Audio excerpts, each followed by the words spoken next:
Hey, Stan Deaton with the Georgia Historical Society. Welcome back. Today I want to tell you about one of my favorite authors who was quite well known in the first half of the 20th century, but unfortunately after his death faded into obscurity and is largely unknown today. But he's celebrating a birthday this week, and I thought it would be a good time to introduce you to him. His name is Christopher Morley. He was born May 5th, 1890 in Haverford, Pennsylvania. His father was a math professor there at the college, his mother a musician, and they instilled in their son a love of books and words that he wrote enthusiastically about all of his life. Now, he was known all of his life as Kit, and Kit Morley went to college there at Haverford. He went on to be a Rhodes Scholar at Oxford, and he launched his own literary career in 1917 with a charming novel about an itinerant bookseller. The book is called Parnassus on Wheels.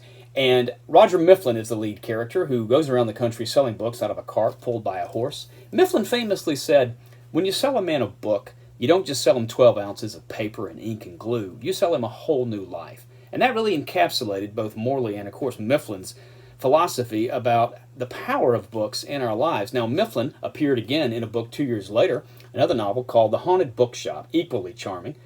I bought this book from my friend Jim Strong at his now defunct bookstore Smith Books in Dunwoody, but I primarily bought it because it has Christopher Morley's signature in it. It's one of the prized possessions in my own library. Now, Morley moved to Roslyn, New York on Long Island, and he bought a house there that he called Green Escape. As his family grew, he built himself a little writing shed next to his house that he called the Knothole, and it was from there that he produced a prodigious output of novels and nonfiction and essays and poetry and plays and book reviews. Most famously, his novel in 1939, Kitty Foyle, was controversial because of its discussion of abortion.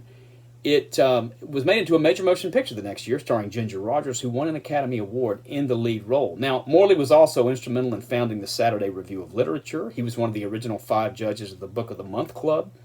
He wrote for the New York Evening Post.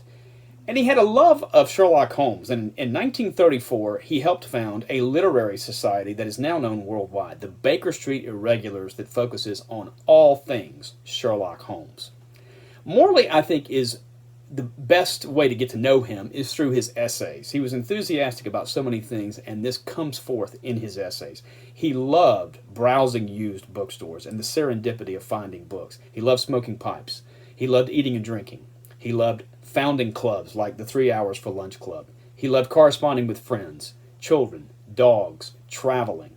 He loved words and wordplay. Above all, he loved books and literature. His essays, I think, really deserve a place on the bookshelves of anyone who loves literature. Now, unfortunately, in 1951, Kit Morley had suffered the first of 3 strokes that left him incapacitated. He died in March of 1957 at the age of 66, and just a few years later, the community of Roslyn established the Christopher Morley State Park in his honor, in his memory. His friends in 1966 succeeded in moving to that park his writing nook, the Knothole, and it's still there today. You can visit it at Christopher Morley State Park.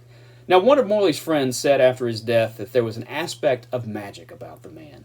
And I think if you take the time to get to know the writings of Christopher Morley, you will agree there is something magical about him as we remember him on his birthday 130 years after his birth.